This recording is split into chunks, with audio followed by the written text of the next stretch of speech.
Welcome to the Growing Gorillas podcast. I'm Kisa Davison. And I'm Travis Davison. And this podcast is all about parenting.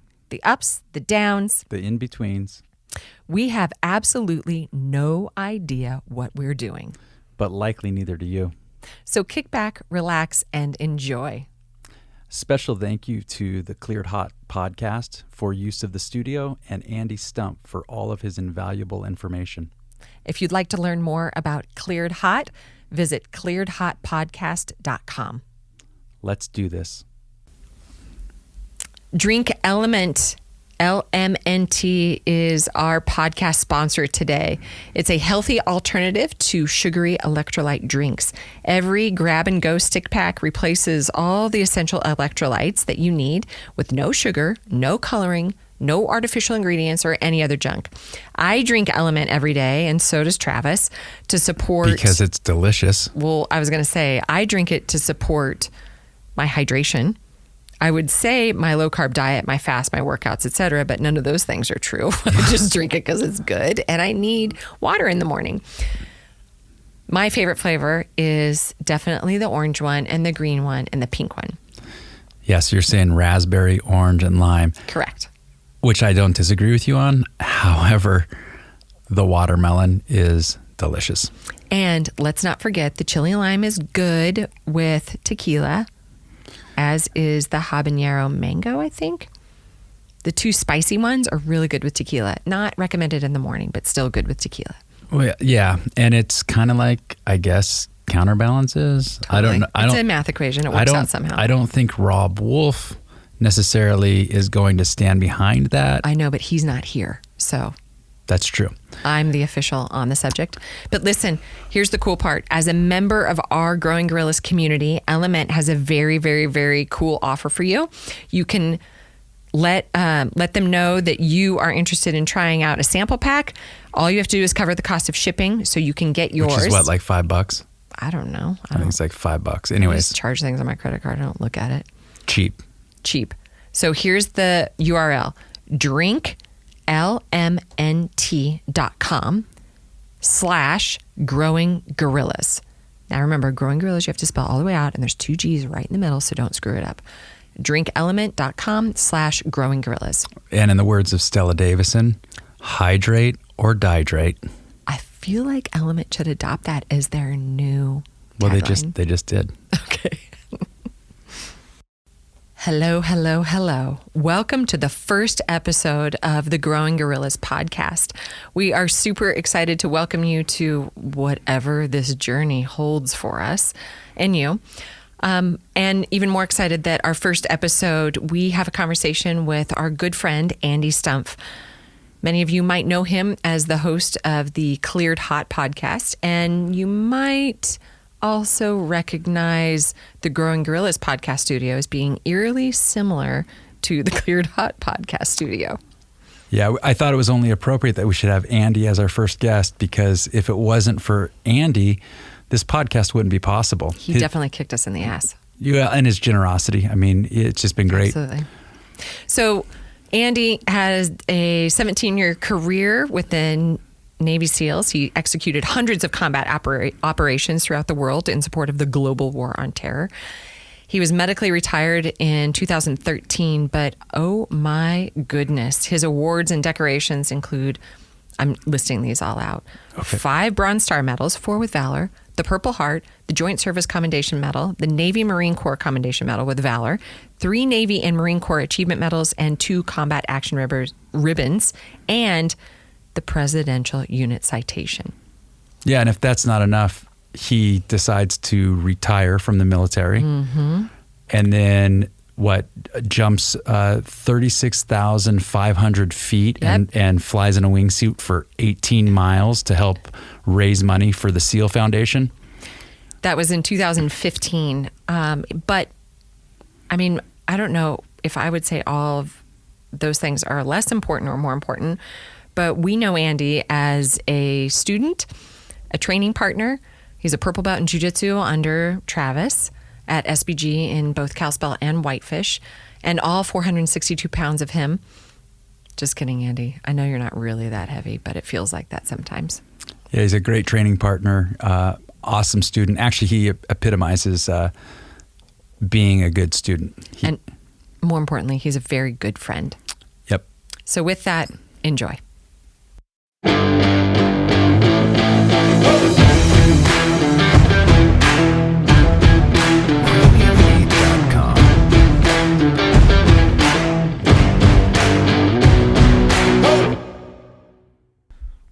We covered this in class today. Sometimes it's okay to freak out. If you've gone through all of your options, there's one left that Ricky told me about.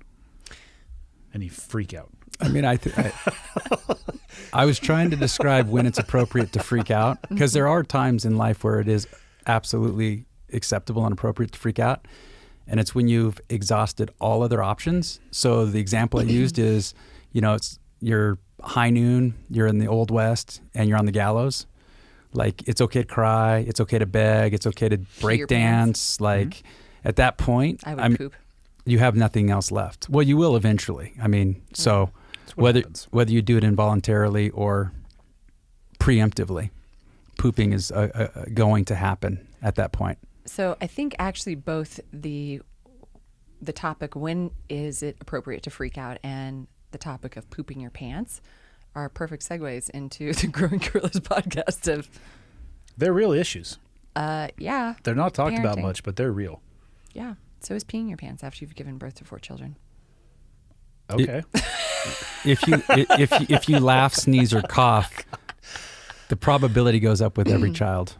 All right. That's actually, I mean, another things you didn't want to know about Kisa. That doesn't happen to me, but I think that's from so many years of yoga. It doesn't happen because of yoga? Correct. All the upside down stuff. I have very good pelvic floor muscles. Okay. I have no idea what that means, but okay. It means I don't pee my pants when I sneeze. That's a bonus in life, I think. I also Everyone should don't do pee my yoga. pants when I sneeze. We have that in common. But you haven't had 4 children either. No, I have not. I've had 0, and I'm going to keep it that way. That's life goals. Yes. Don't give birth if you're a man. I set the bar low. I'm not saying it has to be catastrophic to get over the top of the bar. So we don't have to have the same theories on life. I guess not. So Andy, you've got 3 kids that we know of. Correct. I am the father of 3 children. 3. Two of them actually like me. 2 of them are teenagers as well, right? Yeah, almost going on 3. Julia's 12. Just wait. One more year, she's going to hate your dirty guts. I hear that from a lot of people. Already it's a yo-yo. Some days are better than others. Communication is shorter some days. Empathy and understanding is shorter some days.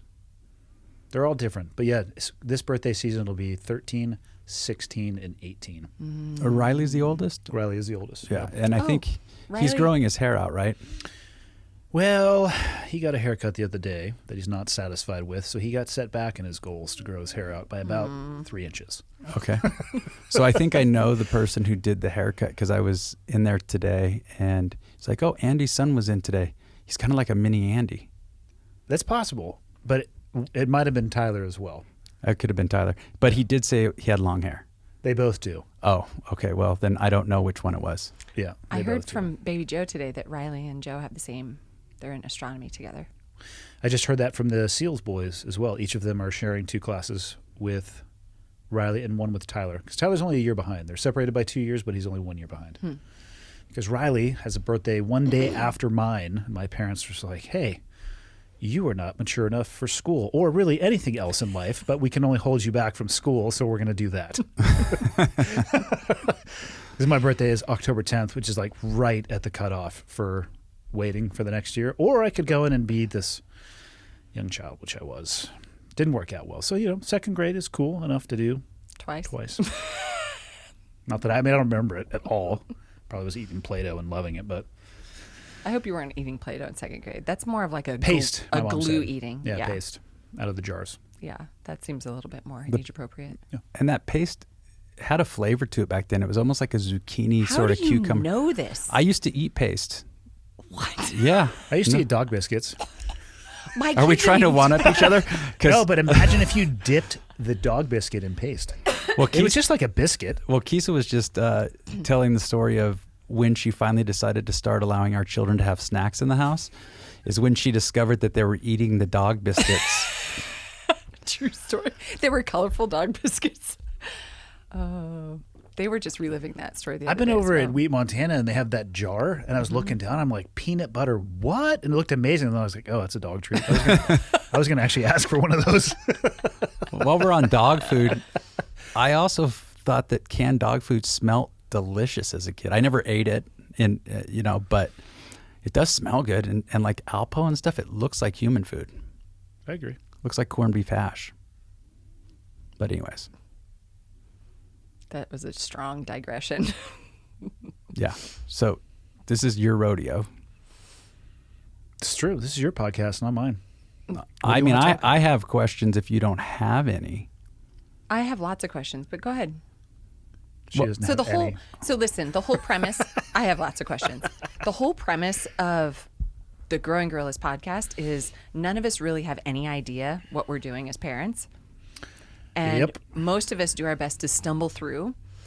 And some of us come out on top for like an hour or a day. And really all that we're trying to do is keep the kids alive and survive ourselves. So there's no wrong answers. I disagree with that. About wrong answers? Oh, yeah. I heard. There's wrong answers, and there's things that are called stupid questions. Well, I also. Everybody always says that. There's no stupid questions. Yes, there are, and they're dumb people that ask them.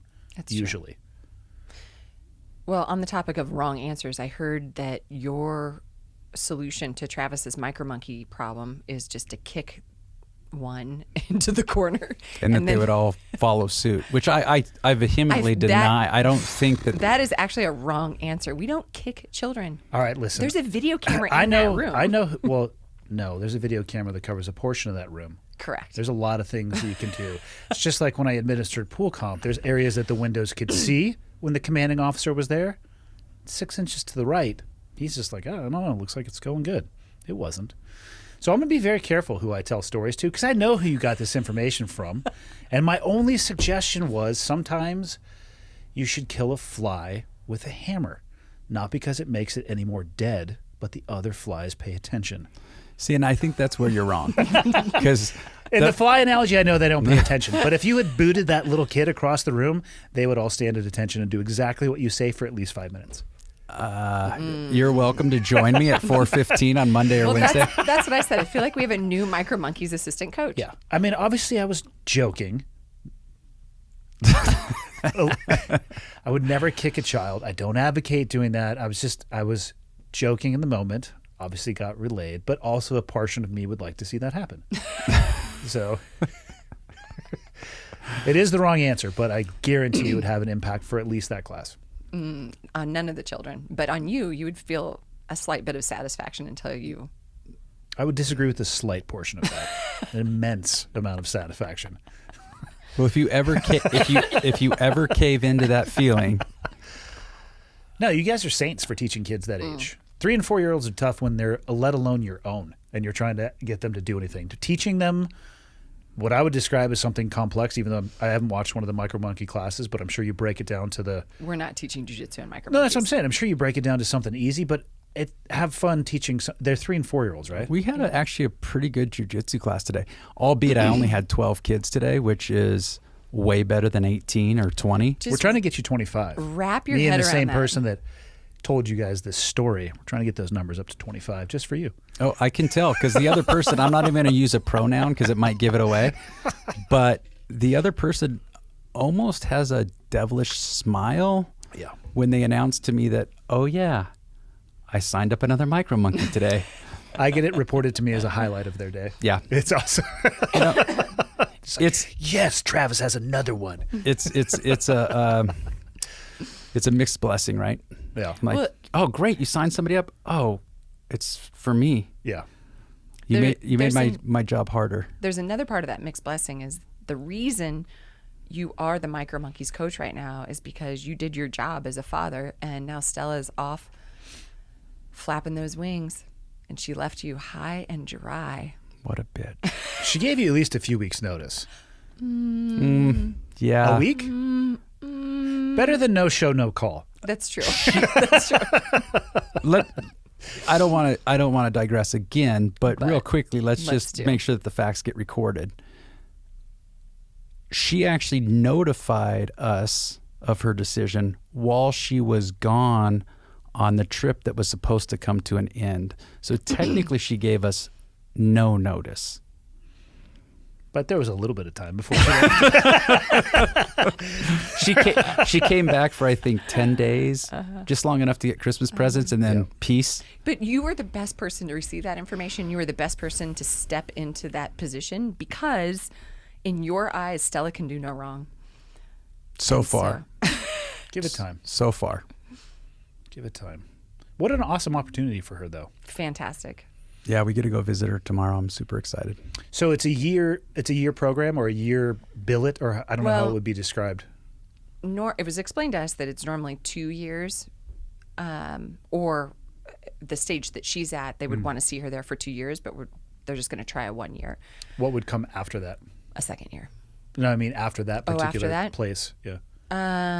Well, at that point, the ideal would be that she would be obviously by then she'll be on the senior team, just from an age perspective, but then she would be selected on the elite team, and that's where they pull from for the Olympics.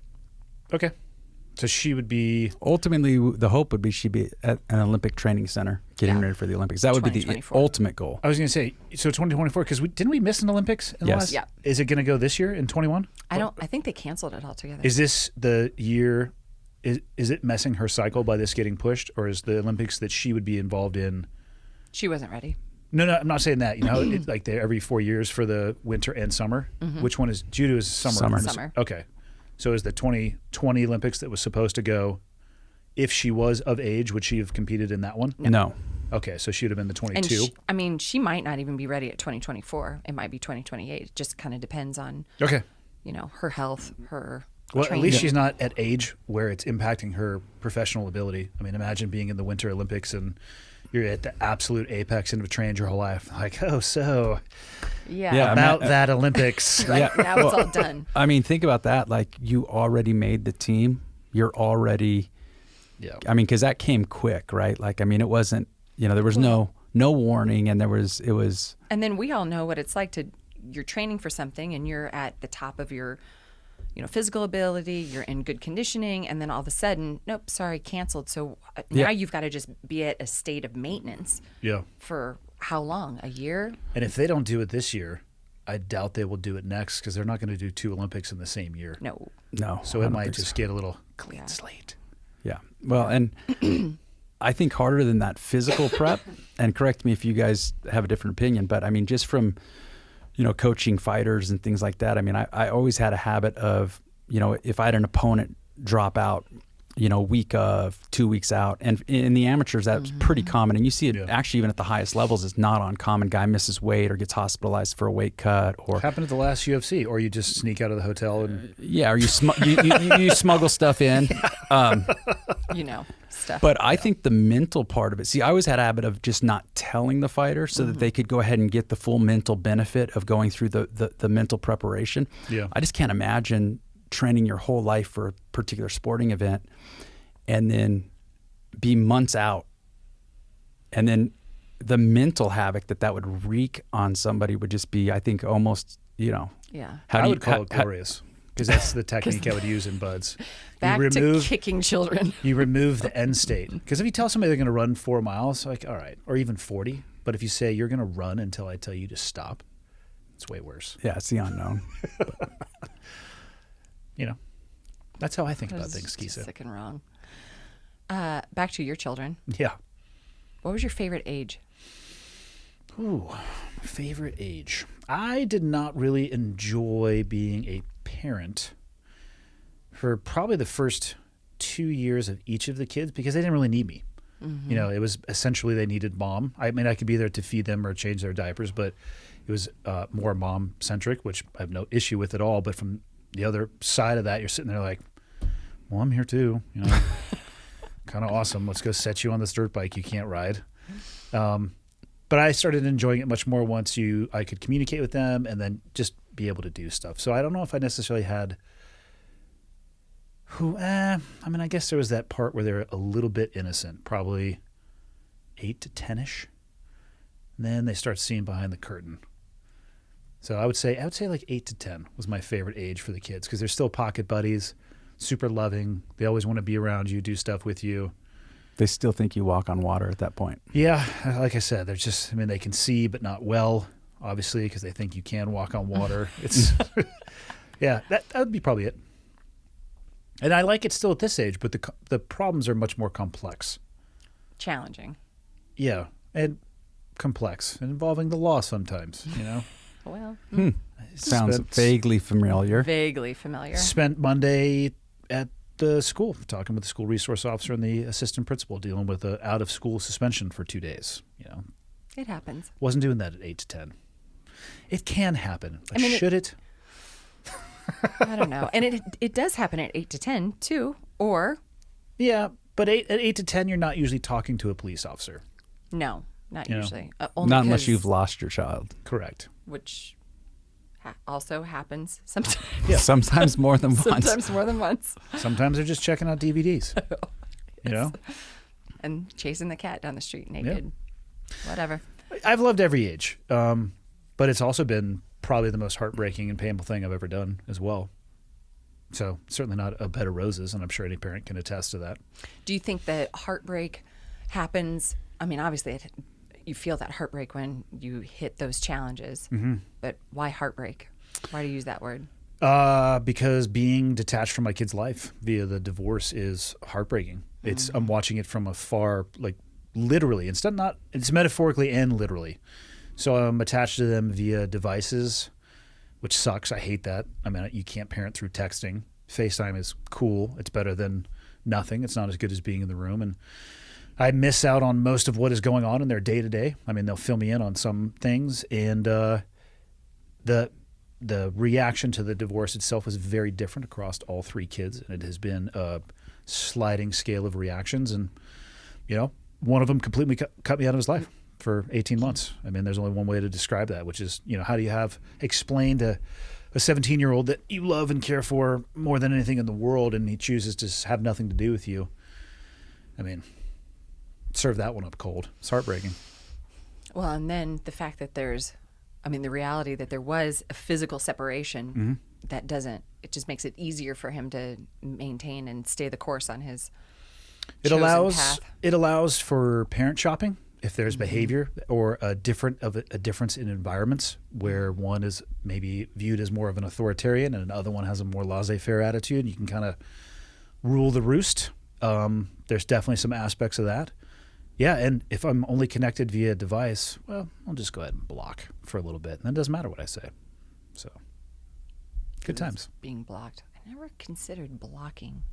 It's not going to happen from the parent. It's your children that would block you. Oh, sorry. Your kids might enjoy it if you block them. They'd be like, sweet! Mom never texts me back. Awesome. I thought she was thinking about blocking Ted, but maybe I'm off. I would never block Ted. No. Why would you? He hardly ever calls. He is awesome. He is. And if he calls and you don't answer, guess what he does? Calls back. Yeah. Again. And Hey, again. Ted, I'm right in the middle of something. I know, but I just have one question. So, No, I'm literally right in the... I know. I just have a question. Yeah. I can appreciate that about Ted. So I talked to a couple parents today, spider monkey parents, their 5-year-old, who, don't get me wrong, he's a pain in my ass, an absolute pain in my ass. Like that glint in his eye, and tell him to stand at attention, and he stands there for a second, and then he gives me that, drops his chin and gives me that little look, and then spreads his feet apart on the wall or starts tapping the wall or shoves whoever is next to. He's a pain in my ass. But today, apparently he punched a kid at school and made him bleed. He's not a vicious or violent kid. Yeah. So we're breaking all this down with his parents, and they're asking me for help, which is kind of... Were they mortified by the violence or just kind of taken aback by it? They just don't know what to do because he's constantly in trouble, and he's a pain in their ass too. Yeah. They just divorced recently. And, you know, we're kind of breaking some of these things down, and then they both tell me separate stories of how, you know, he gets in the car and he tells his mom, "You're not going to like this, Mom, but I punched so-and-so in the face and made him bleed today." And, of course, she doesn't panic. She handled it very well. Any other time that he's been in trouble with, I don't know if he told his dad this story today, but any other time that he's been in trouble at school, which is frequent, he tells his dad with this smile and is so excited. And finally, recently, he asked his dad, well, weren't you ever in trouble? Didn't you go to the principal's office? Weren't you ever in trouble in school? Like he's trying to connect with his dad through this misbehavior. Now, we're talking about a kid at a different age than your kids were during the divorce. Yeah, but they process it at whatever age that they're at, and it can express completely differently. It expressed completely differently through all three of my kids, too. But more importantly, how was his stand-up game? Did he follow it with a takedown? I mean, I want to know more about the fight. No, I think it was just a square knock to the jaw. And he didn't follow up with anything? You need to get him in striking, Travis. Well, what the hell? Well, apparently not. I mean, I don't think he needs any help. He's also 5, by the way. What better time to start? And I'm just thinking through. I was just curious. You know, it's how my brain works. I told his mom recently when she came to me, almost in tears, because she had made the mistake of watching the making of a serial killer or something like this, and then she woke up in the morning and was like, "Oh my God, I'm raising a serial killer. Like he's a terrible, terrible human being." I was like, "No. He's just 5. I mean, maybe he is. Yeah. But maybe he's not. And I'll be honest, if he shows up on a milk carton, like, I'm going to look at the milk carton and be like, I know how that happened. Because he's a pain in everybody's ass. Relatively savage. Does he know he's a pain in your ass? Absolutely. Just ignore him. Oh, well, that only works for a while. I know where you're going with this. You have to take his power away from him. Oh, yeah. You know what happens in my class, what happens when he gets a couple of chances to redirect. And if he can't redirect, then he gets to hold my hand and walk around with me for the whole time. And if that isn't the most humiliating thing, to hold my hand and... He could have a crush on you. I was just going to... that might backfire. I'm thinking to myself, if I'm that 5-year-old, I don't know how his brain works, but my brain was all about babysitters and teachers. And yeah, he might have a crush on you. He could potentially be doing that to try to get to hold your hand. You might want to consider kicking him across the room. I'm not going to kick the child. I did threaten to choke him and maybe... demonstrated that. Well, at that age, that's how you reciprocate feelings too. So I'm not so sure that choking him is going to be the solution either. Oh God, I'm rethinking my entire approach to coaching. My point in this story and asking this question, though, but I don't know if he's trying to connect with his dad that way. I mean, maybe that's what I wonder. Here's the thing. Here's what I'm not an expert at. Everything that we're going to talk about when it comes to parenting or relationships, but boys are just different than girls. I mean, well, he's got an older brother. Do they roughhouse? Yeah, I bet you they probably do. And I mean, 100%. Maybe it is his way to connect with his dad, or a way to. But they're just more similar than he and his mom. Could be. Did you, after the divorce, or even currently, because it's been 18 months, going on 19. Who's counting? Me. Day by day. Did you notice in any of the kids that they were trying to connect with you in a way? Or, I mean, in Riley's case. He intentionally disconnected. And I still don't know exactly why. Because when I initially left, all 3 of the kids didn't seem to have an issue spending time with me. And then it was over the period of 2 days. I was giving him a ride home from school. I had Tyler and him in the car, and I was just chatting with him about his grades, which is probably he struggles in school, as do many. I didn't do great in school either because I didn't care. It didn't have anything to do with the trajectory of my life that I wanted it to be on. Difference being I did the absolute minimum to pass, so therefore was out of the microscope or spotlight of people at the school. Riley's grades are where he's in the spotlight at this point. People are paying attention because they're concerned. And I remember asking him about his grades, and he told me that they were good. I, in the modern era, have access to Power School, so I knew that was not necessarily the case, or his polite way to put it would be his definition of good and my definition of good are slightly divergent. But I didn't say anything to him about it. I was like, okay. And I just left it at that. And then the next day, I had all 3 of them drop them off at their mom's house. Julia and Tyler gave me a big hug, and Riley just got out of the car and walked straight to the house. And I asked him, I was like, hey, Riley, man, come say goodbye. I want to give you a hug. And he looked back at me and then just walked into the house, and that was it for months. No response to a text, no telephone calls. And he actually, other than when he was, essentially I went and picked him up at school, so he was kind of forced to spend time on Monday.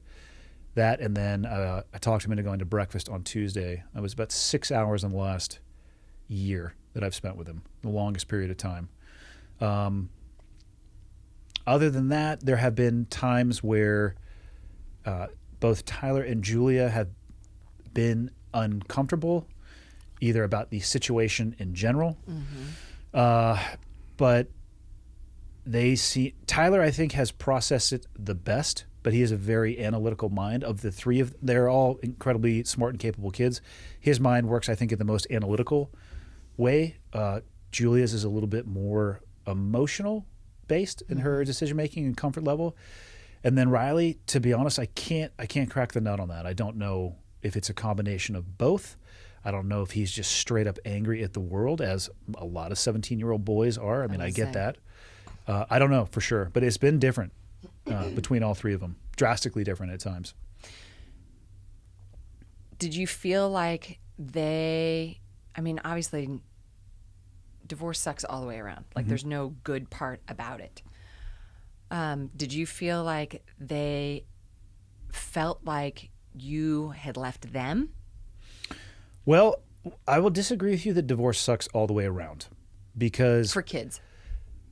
I would still disagree with that. Okay. Because the environment that they were living in was not healthy. Fair enough. And it was full of stress and tension. Right. Will they recognize that it actually, those initial steps by physically separating, will they realize at this point in their life that it was probably better for them? I don't know. But I think that they will look back, and I say that based off of conversations I've had with them, because I will have very open conversations with them about it at age-appropriate levels. And I mean, I have some guidelines with them. One being, I will not talk negatively about their mom. Even if I completely think that an issue of what had happened was her fault, I won't even touch it. I'll leave that alone. But they agree that that it was like a balloon being popped when it came to the stress. My words, not theirs. So that was an immediate impact, I would say, in the positive side of the house. I think they were more confused than anything, and I did my best to explain. I mean, at the bottom line, all I could really explain, or wanted them to understand, was that a legal relationship was changing between myself and their mom, but no relationship would ever change between myself and them. I'll always be their dad. But again, so almost 2 years now, so we're talking a 15-year-old, 11. Yeah, a 13-year-old, and a 10-year-old at the time. So Julia being the youngest, do you think she understood that? I mean, intellectually, she's smart enough to understand that, but in her heart, her feelings, did she understand that? There's probably conflict there. I think she understand, in air quotes, at an age-appropriate level, what they can process. They all have seen a counselor and have spent time talking to a counselor. I have spent time talking to the same counselor, and he has expressed to me that none of them, out of all three, were surprised by what happened. It was not a matter of like, oh, I can't believe this is happening. Rug just got pulled out from under them. To a degree it did, because I came home and I left one day. I made the decision to initiate it, and I made the decision to initiate it very succinctly with my future ex-wife, and then I left. And which I don't know how to do it right. I mean, it's a point of contention between her and I. She'll say, you did this incorrectly. I'm like, listen, I don't know how to do this. I don't know if you're supposed to write a note to somebody and say, like, hey, in a month, just so you know, we're going to have, I don't know how to do that. I thought that having that conversation and going and sleeping downstairs, not the call. So none of the kids thought it was a surprise, and then again, talking to my family and even the family on the other side, on her side, nobody was surprised by it. And the reality is, looking back on it now, it should have happened, and I think her and I agree on this, it should have happened 5 years ago, if not more. And I think the kids realize that too, but I think they're going to need some more laps around the sun, and they're going to need some experience of their own in relationships for them to truly grasp how and what happened and for why. It would seem that just like with any other major traumatic event, I mean, because it's Yep. You're moving along in life, and all of a sudden you're not moving on in that same way that you were before. But it would seem like their reaction would also depend on the developmental age that they're at. And I thought about that too. I'm glad that I waited a little bit longer because they could process it better. Mm-hmm. But I also think if I had done it when they were much, much younger, would it have been easier for them because they would have had less to process? Right. And I don't know the right answer to that. And then I suppose it also depends on what happens in that period of time. Yeah. You know, had you done it 5 years earlier, are there certain events that could have been avoided, or certain, Yes. you know, a growing of that tension that could have been avoided? Yes. There are things that I will look back on in that time period that I will regret for the rest of my life. Things that they either saw or heard. Mm-hmm. It was rough. It was the correct decision to make, and I have not met anybody who has said anything other than that. And people who saw it from the outside that were like, yeah, you're better off. And they mean both of us, not just me. Yeah. So On that light note, Well, I mean, that's the reality. yeah, and I mean, I think, look, there's a lot of people get divorced. Yep. A lot of people get divorced. A lot of kids grow up in that situation, and they turn out just fine. So it's not, traumatic, yes, awful at times, I'm sure, hard for sure, but not a deal breaker. Like, I don't think that if that was a deal breaker, I mean, how many adults walking around right now? How many billions of broken people would there Correct. Yeah. Correct. Yeah. And so it's unfortunate, but that, I mean, it tends to be in all of our programs, the Growing Gorillas programs, that there are a lot of kids who either are whose families are going through a divorce, or they're brought to us because dad's gone for whatever reason. And yeah, that's probably one of the number one reasons, actually, believe it or not. I can't tell you how many times, to the point of funny story back when I wasn't teaching micro monkeys. back when your life was good. Back when life was simple. we had another female coach. It wasn't Stella. Stella was a child at the time. And we had two moms bring in a son. And they came back to us and said, we brought him into the gym, into the program, because we wanted him to have a male role model. So they had assumed, hey, martial arts, it's going to be a strong male role model. And so they were actually disappointed in the fact that they had a female coach, not because the coach was bad.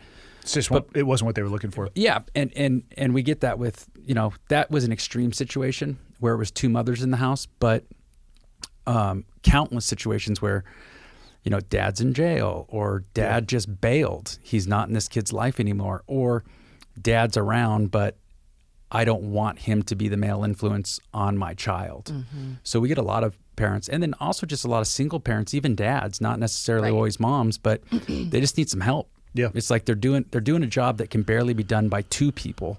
Yeah. And that's always interesting to me too, because I mean, divorce or no divorce, there hasn't ever been a time in the last 21 years where I felt like, no, I don't really need any help in this parenting thing. I got it. And I think it becomes more obvious when you're in that kind of extreme situation. And especially if your kids are starting to show signs of struggling in that extreme situation. But it's always refreshing when we have families come in where everything's totally chill and they're like, yeah, my kid's just looking for something else to do. Like, Just looking to do some involuntary yoga. Yeah. So, yeah. My biggest concern, and I talk with the kids about this, is that I don't want it to change their perception of marriage. Because I do believe in marriage, but you just got to find the right person. And I got married when I was young. I was 24. And So young. well, I mean, now, I'm, That's how old we were. Yeah. Well, I mean, how different are you now? And you got, if you find the right person, get married at 15. I don't care. If it's the right person and you can grow together as opposed to growing apart, or life doesn't throw itself in the way. But I've told the kids, marriage is awesome. I totally believe in it. And I don't want what happened between your mom and I to color it in a bad way in your mind, because I think you would miss out on so much. And again, that's something I think they're going to need some more laps around the sun to figure out. But I think those seeds planted early, the hope is, farther on down the road, it'll make sense to them. And I'm sure that a lot of their experiences going forward will have, I don't want to say successes and failures, because most of our successes in relationships are followed by a failure that then we follow up with another success, because in theory we're learning from our mistakes. But in your situation or in their situation, I would think that looking back and saying, hey, here's what my dad did, and look, here are the other decisions that he made after that point, and here's how he interacted with us, and here's how we felt important, and here's how, I learned how to be a better partner, a better mate. Well, there's being divorced and then there's being not in their life. And I think those two, I think oftentimes people confuse that. Because again, I'm physically distanced from my kids, but I check in with my kids every day. I'm going to pick them up from school tomorrow. I had them out at the house 2 weekends ago. I'm going to have them out at the house the following weekend. I would go to all of their sporting events. There's a difference between being divorced and not being there. And what I want to do, what I desperately want to do, is actually try to not erase some of what they saw, but to give them a better contrast and show them what a healthy relationship looks like. Because if I'm being completely honest, the only way that I could describe the relationship, and the reason that I chose to leave, is that it was unhealthy. And I say that without blame. It was unhealthy for both of us. And it being unhealthy for both of us meant it was unhealthy for the kids. Mm-hmm. And I want to give them an example of what that doesn't look like. So show them a healthy relationship, so at least they can see both sides. And then by doing that, I don't think you have to say too much to them. You can just give them the example, and they can say, oh, that's what it's supposed to be like. I see it. I feel it. Yeah. And I also want my ex-wife to find somebody to have that with as well. Mm-hmm. Like, that's one thing that I'm very adamant about, is I also want the other half of this equation to be happy and successful and fulfilled. So the best world would be is that we can both show that example of a healthy relationship. Whether or not that happens, I don't know. That would be ideal, because then they build a more data points. Yeah. So that it's not, like you said, such a contrast. Yeah. What other questions do you want to ask, Andrew? I was actually curious, just from a father's perspective, with your job when the kids were young. Yeah. What was it like to see your children, see them as babies, and then have these huge chunks of time just go by where you didn't have access to them? Did you feel like you missed out on anything? Did you feel, was it strange coming home to them? Was there any sort of... No, I know what you're asking. For me, people can view my career occupation as lucky or unlucky. It depends on the optic and what you're looking for. So Riley was born in 2003. I went through selection in 2002. So he was late 2003. I got back from a tour to Afghanistan, then right over to the invasion in Iraq, got back from that, and then he was born shortly thereafter. So he was extremely young. So I did 7 out of the 8 combat deployments that I did between 2002 to 2005. So they were chunked together. And so only Riley was alive at that time. The night that I got hurt, and when I got flown back to the U.S., I was met by their mom. Riley was in a stretcher, and she was pregnant with Tyler. Then I had a stretch where I rehabbed and recovered. And so I only really did one extended deployment where Tyler was alive. Julie, I kissed her goodbye when she was in her crib, which is just soul shattering. So she has no memory of it whatsoever. Tyler, vague. He remembers talking to me on the computer. Riley, a little bit more so. Essentially, it was almost the entire year of 2010. So we left in February. I came back in August because I got a Red Cross message. My mom was getting ready to pass. So I was gone for about 8 months, and I would see them I would try to do video calls about once every 2 weeks, because I didn't want to habituate them to talking more frequently, because the job might require us to be out. And, I didn't have control. So I thought it would be better to talk less frequently. And I think, for Julie, I was like she's just like, blah, blah, blah, blah, blah, or whatever you say when you're 2 years old, like I was like an abstract idea to her at that point. And Tyler and Riley, I could hold their attention for like a minute. Seconds. Yeah. So I don't think they really knew. So to them, I hope it was easier. For me, I mean, it sucked. I got pictures. I'm sitting in a, shack in Afghanistan with pictures of my kids up, and it is crazy because you have to a degree, turn your brain off and not focus about that and just focus on doing your job so you can actually get back, so you can go be a dad. And then I remember flying home thinking, I hope my kids remember who I am. Who don't scream. Yeah, I think that's kind of what I'm more interested in, because I back to something you said earlier, I do think that the mother's role in the relationship is so much more profound.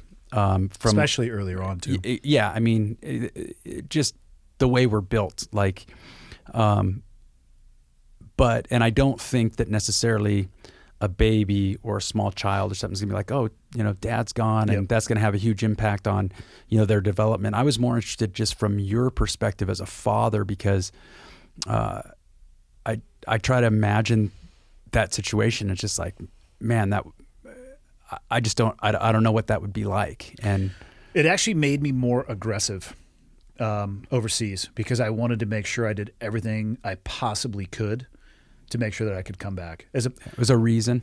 It was a reason, and it was just a concrete, this is bigger than me. When my first I got an ultrasound. The only piece of mail that I got when we were in Iraq, the initial invasion, we get nothing. We couldn't use the phone because we're so secret. It's idiotic. Dumbest idea ever. People are just losing their minds, and they get that first phone call, our house burned down. They're like, oh my God. It's so idiotic, so stupid. And now it's like people take their own personal cell phones overseas and switch out the SIM card, and they're on Wi-Fi tech. It's so idiotic that we did that. But so we had no communication. We get this pallet of mail about a month before we came back. And I'll remember this pallet forever. It was half Starbucks coffee, half Girl Scout cookies. We fucking crushed that pallet. And you shit your brains out. Oh, we were we were operationally incapable for 72 hours. Guys were just laying there, because we were eating MREs. The meal ready to eat comes in a bag. And I got a box, and in the box was an ultrasound with Riley's dick circled. It says it's a boy. I'm like, okay. I've seen those ultrasounds. Not that easy to determine. No, it's not. It was he had a good angle, and he won the lottery on that particular anatomical aspect. But it up until that point, I was having a blast over there, doing exactly what I wanted to do, and it was easy for me to just think about me. Okay, here we are. I get to go be a SEAL. This is awesome. That building's burning. We're just going to go make that building burn. Then we're going to make that building burn. Then we're going to blow them all up. And it was awesome. And I was just thinking about me, and then you get that picture, and I remember thinking, shit. If something happens to me, this kid will never know who I am. I'll be a picture. I remember having that thought. I will be a picture to him like he is a picture to me right now. And it changed how I thought. And it also has a risk. For me, there was a risk as he got older, and then pregnant with Tyler, and then overseas in 2010. There is a risk where you can think too much about it as well. So you actually, for me, I had to compartmentalize it.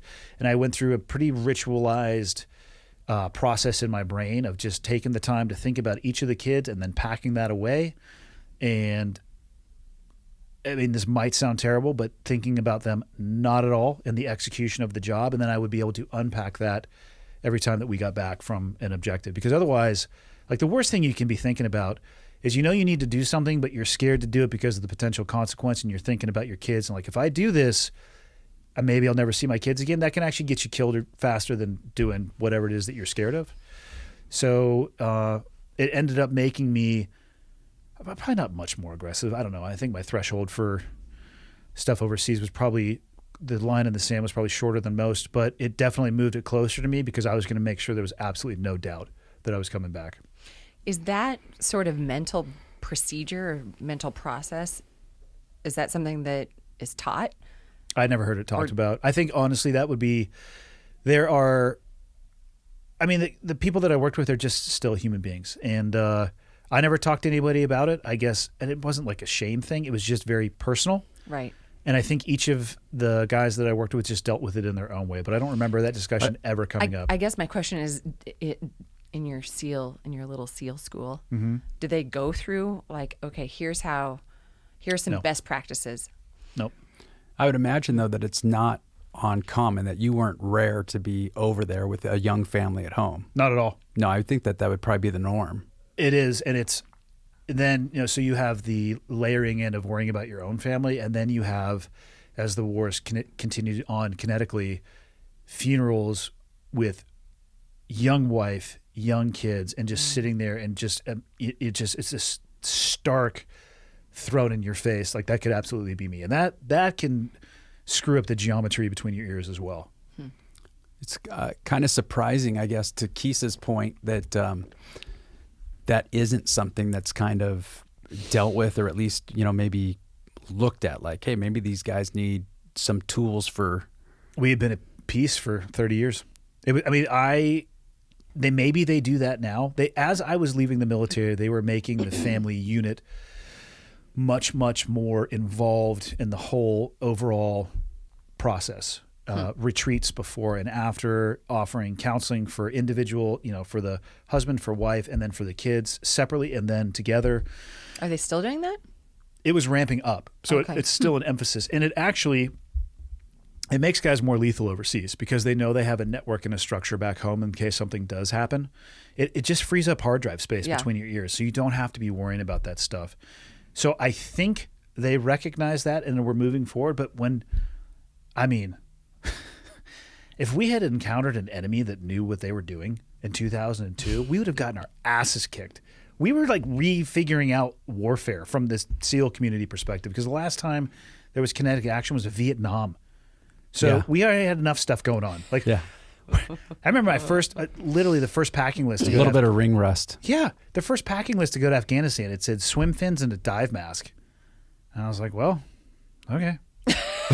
Packed it. And then I think I threw it into the garbage pile while I was over. Like, why did I bring this? And it's because it's like, I don't know. Because it was on the packing list. Because it was on the packing list. I'll follow instructions. And if you give me a packing list, I will pack the list.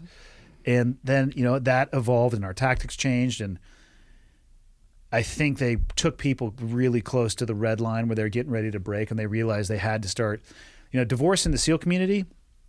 I ask every guy who comes from the community that I came from who's been on the podcast, I ask them their idea of what they think the divorce rate is, and the average is over 80%. And it's because of the time away. It's because of the strain, the disconnect. It takes a very special relationship to survive that. That's what the divorce rate is for families who have special needs kids too. 80%. I can't even imagine that. That's a different kind of stress and completely burden. Different kind of stress, but everything falls apart. Yeah, it's real. Yep. What? So that, I guess, is one process that you learned or you developed yourself. What else? What about coming back? So again, as I was getting out, they were realizing that perhaps the best idea is not to get guys on an airplane within hours of being on target, stopping for a fuel stop in Germany where they have just enough time to go to the package store, which is military talk for liquor store. So guys would literally run off of the aircraft. Run. Because it was, we're definitely dry overseas. Well, that's a different story. Well, let's just say we had limited stores that depended on the mail and how awesome your partner was. But, Nalgene bottles full of vodka look the same as water. It's hard to say what's in the package. But so it'd be there was a day where we hiked all night long. That was the night that I assaulted a target in literally assless chaps because we had... Wait, you had assless chaps on? I didn't when I started the night, but I did at the end because we were sliding down this shale for thousands of feet. And by the time I was stacked up on the door ready to go in, it's the only night I didn't wear body armor too. And I was just so upset at myself. One, for feeling just like naked without body armor on. And then two, I felt breeze across my ass. I was like... So you were literally naked? Parts were parts, naked. yeah. It was. Why don't they make movies with these scenes? Trust me, we could do a whole movie about things people would never believe. But we get off of that. We walked all night, and we were actually supposed to rotate with the squadron that had come to replace us. So there's a pretty intricate turnover where the leadership comes first, and they will ride side by side with the leadership that they are replacing, and then the whole squadron will come over, and they'll do like onesie twosies where the majority of the new squadron will go and operate with the one that's been there because you're passing on the knowledge of what's going on in the area. And then at some point it's like, we have it and you guys are down. So you can prep and go get ready to head home. So right before that, hey, we got it, this popped off. We're like, do you guys want it? Because we have Nalgene bottles full of vodka. And they're like, nope, you guys can take it. We're like, son of a bitch, our flight leaves tomorrow. So we hike all night long, slide down, find nothing. The sun's coming up. The helicopters are like, hey, you have like 5 minutes or we're leaving because we don't like to fly in the day. You're also still half naked. Yeah, correct. I wasn't the only one. Trust me. We were just a ragged bunch that day. They come pick us up. We land back at the base. I have time to take off what I'm wearing, throw everything in the garbage, take a shower, and get on the plane to come home. We stop in Germany. Run. I was a newer guy at the time, so yes, I was running. I got the liquor while the other guys on board were basically sweet-talking the Ambien out of the dock. So we would pair booze with Ambien on that last leg. It was amazing. You'd see guys unzip from their sleeping bags at night and just turn around and urinate on the people next to them. It was fucking awesome because they would just get blasted on these high-strength German beer, and then we would be home in like 36 hours maximum, sometimes 24. And so you go from throwing all that stuff away to walking off, and then you take a bus, a white school bus, a blue bird school bus, to the command. You get in your car and you drive home. That was it. They're like, hey, make sure your serialized stuff is turned in. So like your night vision goggles, your radio, your guns, all that stuff, anything that has a serial number, turn it in and see you guys later. And then you're home. And then, 180 days later, you're repeating the process and over and over and over again. So now they have, they were developing what was called TLD, third location decompression. Because if you look back in pretty much any society that has engaged in warfare, for the people that go and engage in that, there is generally a ritual or a time in between being over and being reintroduced back to your family. Shocker, right? Somebody's had this idea before we did. And so they instituted TLD, which is usually it's a stop in Germany for about 72 hours. I'll let you guess what they do and we'll drink the entire time. But it's a place where there's actually, they fly people from all the other SEAL teams, and you're just kind of there you're just there to watch and observe and be like the gloves that keeps, like, do whatever you want to do within reason, obviously. And it helps. And I never once got to do that because I came back from my mom on a Red Cross message. So the day I got the Red Cross message, an operation came up that we had the assets to be able to do. So I was thinking about it. I'm like, this will probably be my last combat operation, or I can be done right now. I had a very interesting conversation with myself. Like, what do I do? I can hang it up and accept no risk and just be done and know that I'll make it back to my family, or I can go on this objective, and who knows, the helicopter might crash and I might not make it back for my mom. So I made the decision that I was going to go because I cannot stand the thought of asking people to do something I'm not willing to do myself. So I went, and it was awesome because these dudes hid behind a rock that they thought I couldn't see them, but I had a javelin missile and I could see them, and so could the missile. I'll let people's imagination fill in the blank. It was awesome. And got on a helicopter, came back, turned into my stuff, got on another helicopter down to Kandahar, got on a civilian airplane, landed in Saudi Arabia, commercial flight, home within 30 hours. When I got shot, it was, the deployment before that was medevac to the Green Zone helicopter from the hospital to Balad, put on an aircraft to Germany, checked myself out of the hospital in Germany, bought a Delta ticket, flew home within like 48 hours. So I never got to experience the TLD. And it's rough. It's a rough transition. You come back and you really don't, it's not that you don't care about anything, but it really puts into contrast like what's important and what's not. Like you're bullshit media, you're just like, you don't care about anything. You're like, whatever. Somebody's like, oh, the dishwasher's not working. It's cool. We'll get to it whenever. You know, somebody, you know, it really recalibrates, and then you know, life takes over, and then you're freaking out about everything again. What helped you during those non-TLD transitions? Alcohol. I mean, you know, and that's not healthy, and it's not what people should do. And I enjoy drinking. I don't drink for long periods of time in a row, but to come back and to take the edge off and to transition back, I would have a few drinks and just try to ease my way back into it. I tried to always never be overbearing when I came back with the kids, because their life goes on, whether, you know, again, it was very abstract where whether I you're was there or not. Yeah. But yeah, that's what I went with. Tito's? I wasn't drinking Tito's at the time. Was Tito's there at the time? No, I was drinking Captain Morgan and Diet Coke. I don't know if you had one. It's pretty sweet. Not proud of myself. Captain and Coke. Captain and Diet. And Diet. Yeah, Diet's. I don't know how I got on that stuff, but yeah, it was Captain and Diet for a while, and my liver probably still is upset with me about that. Tito's burns way cleaner, as you both know. Mm-hmm. I do know that well. But they're rough. I mean, it's. Did I always behave, you know, the best that I could? Was I always the best parent for my kids in those moments in between? And honestly, it wasn't even the moments in between. You're 30 days out from a deployment. It's really hard not to focus the majority of your effort on that. So you're physically present, but you're not there. You're thinking about what you're getting ready to do. Yeah, and then it takes a while to unwind, and then the training cycle starts over again, and everything that you're doing is simulated war, which is awesome. I mean, that's what I always wanted to do, but it is dangerous stuff. So you have to pay attention.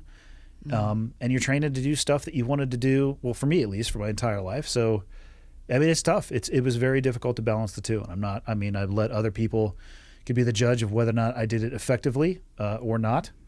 But I mean, I did the best I could. Yeah, that sounds rough, hard. Yeah, but again, I mean, that's why the divorce rate is what it is. Mm-hmm. Yeah. It's a super bizarre job that I mean, who wants to do that job for a living? It's fucking crazy people do. I mean, well, case in point. Yeah, I'm the sanest person that I know. You used to eat glue. Yeah, but I was a child. Yeah. I also used to crap in my pants. I mean, I think.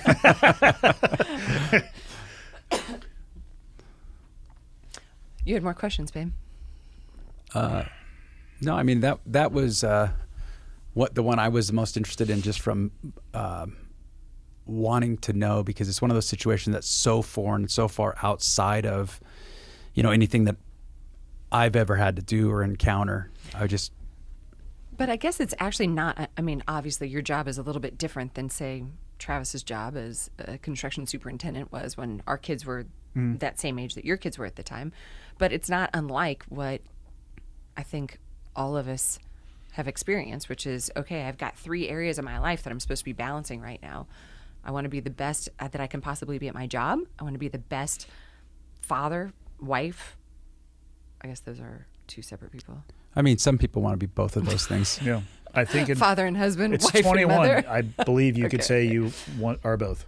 But those 3 different areas of life, like we all want to do the very best that we can possibly do. And The only difference probably being is the fact that you are just separated by thousands of miles with Right. very, very limited communication. I would argue too that, I mean, not to discount, you know, other jobs and responsibilities and stuff, but, you know, I never went to work thinking that I was going to get killed at work. You know, I could have died in a car accident or, you know, something. For clarity, I never went to work thinking that too. Well, However, it was in the back of my mind. whether you thought it or not, I mean, the first thing that comes to my mind is, man, my wife and kids are on another continent, and my job's pretty. I mean, that's pretty high risk. I mean, I don't know what the risk Comparatively, yeah. and so, you know, that's the part of it for me that I just, want to kind of understand that or see what, I'm trying to put yourself in those shoes. It's really hard to even fathom. And then again, it also sounds like because mortality is so evident to you in your former job and for other people who, police officers, all the law enforcement, hospital people, all those people, because mortality is right there in your face. Like you said, you tend to maybe have an easier time prioritizing what's important, what's not important. I think it's harder for the people who live here and deal with it on a consistent basis. For me, because of the distance, the separation? Well, let's use Nelson as an example, because we were talking about it today on the episode I did with him and Brian. And one of the questions that we were answering was talking about suicide or how you move on after losing people. And I asked Nelson, I'm like, how often do you guys encounter death? And it's often. And he's encountering death where he lives, in the community of people that he serves and lives with. I mean, the reality is you don't get to take the badge off or any, if something happens and he's not in uniform, of course he's going to do something, just like a first responder would give medical aid and all that stuff. So they don't have an off switch. For me, like when I went to Afghanistan, I knew when I was going to leave. I wasn't exactly sure when I was going to come back. My mom had been diagnosed with cancer 2 weeks before I left, so I knew I was probably going to come back early. I did not know how long it was going to be. But when I got on the plane in Kandahar, the risk to me astronomically went down. And I knew that. And I knew when I landed in San Diego, the likelihood of being in a violent confrontation involving weaponry is like zero. So I can turn it off. Right. Whereas people who live and work in that world, they can't turn it off because it's constantly around the corner. What do you think the differences are then in taking those two scenarios, how you interact with your kids? Well, I think one is easier to compartmentalize, which I hope people don't confuse that with dealing with, because you can shove it down, right? I mean, as men, what you should do is shove your emotions deep down inside and not deal with them. Until you're in the shower. No, and just wait until they explode and express themselves in a really dangerous and non-productive way. That's what I've been told is what it means to be a man. But so shove them deep. Okay, deep. But you have the compartmentalization, and there's, they have shrinks and psychs and all that stuff. But it's, if you can get through that time period, you're good for another period of time. So it gives you time to decompress, and then you can return back to your normal. For somebody who is working 4 on and 4 off, how do you decompress in that? There's no TLD there. There's not a TLD. I mean, the 4 days isn't enough for they're 365. I mean, maybe they work half of that, but still that's an amazing amount of time to be exposed to those type of things, not responding to people on days that are their best day, or they're responding to domestic violence. People, it's like I can't even imagine being a dispatcher, like having to answer calls when people are calling 911 because they're not calling to be like, hey, it's my birthday. I just wanted to talk to you. It's a super awesome day. I mean, we should ask Paige. I think sometimes they do that. I mean, that would probably be a nice break for her. But so you'd have to have some semblance of that mental armor on at all times. And that is exhausting. You have to find a way to put that down somewhere or it will grind you into dust. I mean, suicide rates in law enforcement, astronomical. The average, the number of guys who will die of heart disease or stress-related issues after leaving that job. And again, that's because obviously I was joking by saying shove it down and don't deal with it. Like that type of stress has a physiological impact on your body. I think it would be harder to be really connected to your loved ones doing what they did. I mean, for me, I didn't have to call often. Like I said, I could really chunk that period of time and just focused on making it from the beginning to the end and then really put that time behind me to the best of my ability and just be present for the kids. I don't know which one would be easier. In my estimation, it would be their job. Their job is more difficult because of how they do it and the fact that they're even as a law enforcement officer, I mean, they're targets in some areas. So they got to be up on guard for that. So it's like you can never put all it the down. Time. Yeah. So I have one last question. Sure. 7. Blue. Long walks on the beach. What? 88. Just kidding. No, one last question is, unless you have any other questions. I mean, questions, Your Honor. I do. I mean, if you want to wrap it up, you can wrap it up, or I can. I just some simple kind of questions like. I like simple. What if you had to pick a moment as a parent where you think you hit it out of the park. Like I did parenting right at this moment. Like, is there one single moment as a parent where you felt like, yeah, I handled that situation, I nailed it? I'm glad how Monday went, thinking back, and I put that against the canvas of my relationship with Riley, and I suspect that he feels like I might be the authoritarian in the relationship between his mother and I, and not, it'd be easy, I get a call, I'm like, oh my God, and emails from the school, and we'll leave the details of what he did out, but let's just say it'd be easy to go in there and just lose your shit on him, which I've done. Let's just get that out there. I've been down that path because I'm as flawed as the next person, and that's not the way that you should be. But I went in there having not seen him for a really long time, having interacted with the school way less frequently than his mom does because they live so close and she is the primary caregiver, and going to meet people that I had never talked with about my kid. And I just sat there and I listened to what they said, and I was able to advocate for Riley and based off what he had told me. And then I was able to go leave that situation and actually have a conversation that was not emotional, that was based in logic, objectivity, and talk about decision-making and consequences and thinking about things into the future beyond the moment that you are just in. And he was asking questions about that and listening and, making eye. And so we actually had a very adult interaction. And I would like to, again, I'm like, okay, I took Monday. I was like, at the end of the day, I was like, this is a win. I hadn't seen the kid. He didn't really want to be around me because he was uncomfortable, but we get through it. And I think our relationship is better because of it. So I'm going to take that as a win. For Tyler and Julia, any win that I think, or parenting done right for me, it's going to all be something very similar to that, where I was able to recognize at a deep level what was going on, see beyond myself, and realize it's about me trying to make somebody else, not make somebody else better, but create an environment where they can make themselves better because I can't do it for them.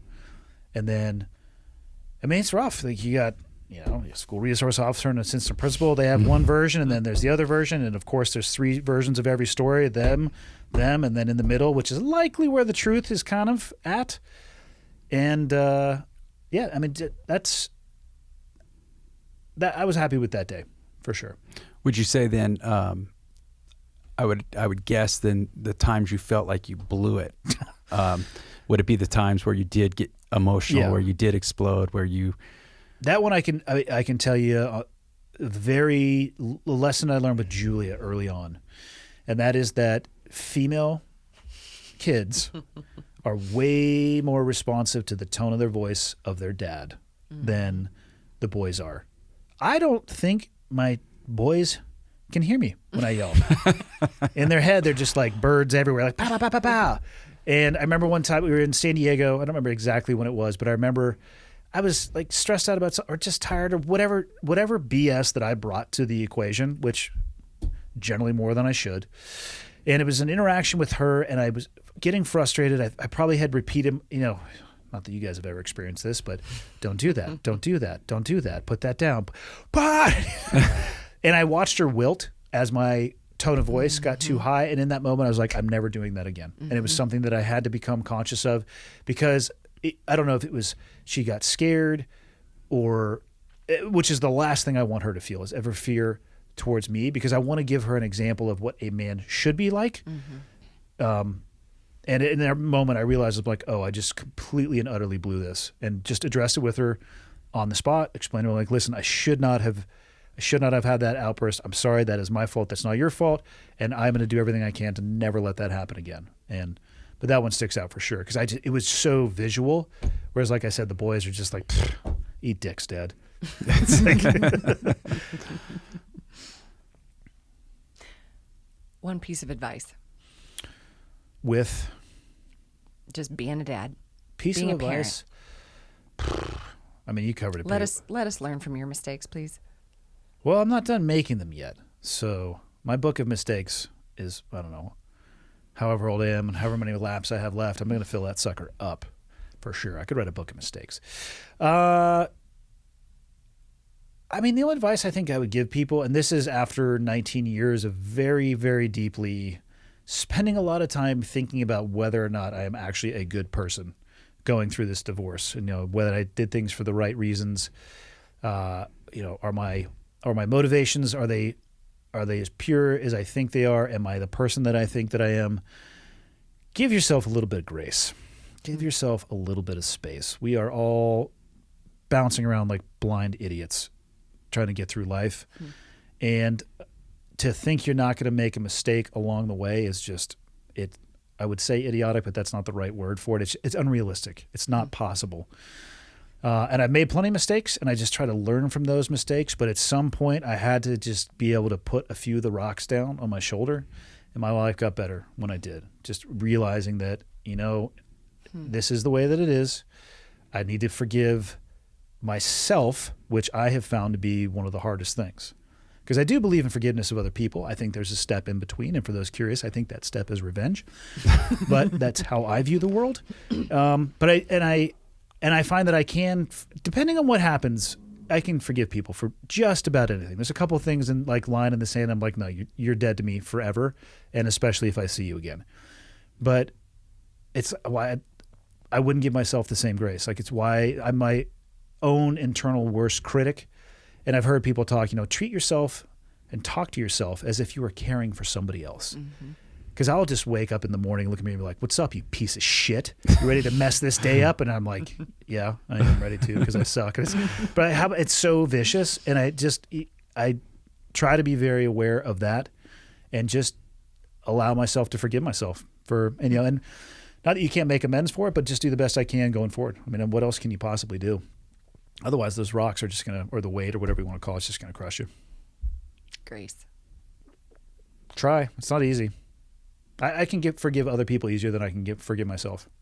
Makes sense. Feels pretty common. Yeah. Thanks, Andy. You're welcome. Thanks for joining us today. If you want more information about the Growing Gorillas martial arts program for kids, please visit growinggorillas.com. And if you're interested in finding an SBG near you in the state of Montana, please visit us at sbgmontana.com. See you soon. Stay cold, Pony Boy. Peace out, Girl Scout. Catch you on the flip-flop. Catch you on the flipper, dipper. After a while, crocodile. I don't know anymore. See you later, alligator.